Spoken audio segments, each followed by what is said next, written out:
안녕하십니까. 제가 어제 그 고위 외교관, 외무부의 고위직 친구하고 저녁을 했는데, 지금 이게 외무부의 가장 큰 관심사가 사안이에요. 에이펙에 그 트럼프 대통령이 오느냐 안 오느냐, 여기에 그 사활을 걸고 있다, 이런 이야기를 하고요. 왔을 때 또 과연 이게 그 이재명하고는 제대로 정상회담을 할까, 아니면 이게 그 시진핑 온다는데 시진핑하고는 이게 어떻게 할까, 이 문제. 그 다음에 그 북한의 김정은하고는 이게 또 어떤 메시지가 나올까, 이런 걸 제가 어제 그 고위 외교관한테 좀 많은 이야기를 들었는데, 그 종합해서 이제 또 기사나 모든 거, 또 청문회 조현 장관이 답변 모든 걸 종합해서 한번 분석을 해보겠습니다. 에펙은 이제 뭐냐, 다 아시다시피 영어로 하면 이게 APEC, 아펙 또는 에이펙 이렇게 읽는데, 원래는 이제 아시아 태평양 경제 협력체, 이게 그 에이펙입니다. 언제 하느냐? 우리나라 이제 경주에서 10월 31일 하고 이제 11월 1일, 아주 이게 짧은 기간입니다. 이틀이죠. 10월 31일부터 11월 1일까지 이틀 경주에서 합니다. 자, 그러면 이게 그 첫째 문제가 뭐다? 에이펙에서 첫째는 이제 트럼프 대통령이 오느냐 안 오느냐, 이게 가장 지금 초미의 그 외교 현안이 되고 있습니다. 안 오면 재앙입니다. 시진핑은 옵니다. 근데 트럼프 대통령이 아직 이재명과 한 번도 제대로 회담이나 제대로 그 심도 있는 전화 통화도 한 적이 없습니다. 딱 한 번 이게 한 20분 했다는데 실제 통역 빼면요, 그냥 의례적인 덕담으로 끝난 거예요. 심도 있는 논의가 될 수가 없죠. 이제까지 철저하게 트럼프 대통령은 이재명을 완전히 개무시한 거예요. 근데 이번에 안 온다. 이건 이게 우리 외교의 대참사, 대재앙이죠. 그렇잖아요. 우리나라에서 그 경주에서 에이펙 행사를 하는데 에이펙 행사에 미국이 안 온다? 그런 적이 제 기억에는 없습니다. 더군다나 중국이 시진핑이 오는데 미국 대통령이 안 온다. 이거는 있을 수도 없는 이야기죠. 완전히 우리나라가 친중 국가가 돼버리는 말도 안 되는 게 참사입니다. 야, 저는 지금도요, 안 올 가능성도 꽤 있다 봐요. 조현 외교부 장관은 청문회 할 때 트럼프 올 걸로 생각한다. 또 이게 일부에서도 트럼프가 올 가능성이 좀 높다, 이렇게 하지만, 그러게 역대 이재명을요, 이렇게 개무시한 대통령이 없거든요. 따라서 지금도 저는 여전히 완전히 이재명 패싱을 위해서 트럼프 대통령이 안 올 가능성도 배제할 수 없다. 이게 첫째 제 생각이고, 그 외교관도 이 문제를 엄청나게 걱정하고 있어요. 트럼프 안 오면 우리 외교 절단난다, 큰일이다, 이런 이제 걱정을 하고 있더라, 이 말입니다. 첫째. 자, 두 번째. 왔는데 트럼프 대통령이 만약에 시진핑하고 어떤 회동을 할까? 지금요, 오히려 중국하고 미국은 관계가 좀 회복되고 있습니다. 왜 그러냐면 중국은요, 히토류라는 또 강력한 비대칭 무기가 있어요. 히토류도 여러 종류가 있는데, 제가 이제 그 통상교섭 전문가 고위직한테 물어봤더니, 어떤 히토류는요, 중국밖에 생산이 안 된대. 그런 히토류가 있대. 그러니까 이제 그 강력한 비대칭 무기가 있는 거야. 그러니까 미국도 중국 함부로 못 다뤄. 최근에 뭐 엔비디아 칩도 그 수출 재개하면서 약간 중국하고는 해빙 무드예요. 그러면 그 트럼프 대통령이 예를 들어 에이펙 온다면, 안 오면 이제 다 끝나는 거고, 온다면 중국을 먼저 거쳐가 올 수도 있고, 회담하고, 아니면 1박 2일이니까 경주에서 시진핑하고는 단독 회담을 가질 가능성이 상당히 있다, 이런 이제 분석이에요. 그런데 여기서 중요한 게 이재명하고 과연 단독 회담을 할까, 이 문제입니다. 이것도 우리 외교 대참사죠. 대재앙이야. 시진핑하고는 단독 회담을 하는데 완전히 주최국 한국의 이재명하고는 저놈하고 단독으로 이야기하기 싫어. 저놈하고 말 섞기도 싫어. 이러면 이게 외교 대참사 아닙니까?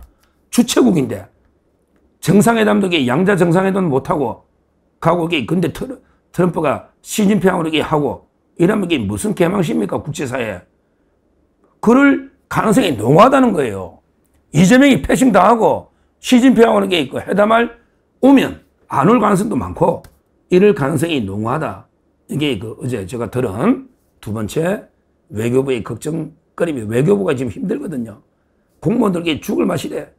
제 선후배 외교관들이 엄청 많거든요. 왜냐면 제가 여기 외무고시를 준비했었기 때문에 또 통상직하고 그래서 아는 사람이 많아요. 같이 공부하는 사람도 있고. 지금 외교부 차관도 저하고 같이 공부했던 친구입니다. 박윤주 외교부 차관이 저하고 절친한 친구예요. 자, 그러면 이제 세 번째 문제가요. 트럼프가 여기 왔을 때 바로 북한의 김정은하고 어떤 모종의 메시지나 또는 실질 행동까지도 넣을 수 있다. 이런 또 분석이 일부에서 나오는데 이것도 역시 이재명은 패싱한다. 이런 이야기입니다.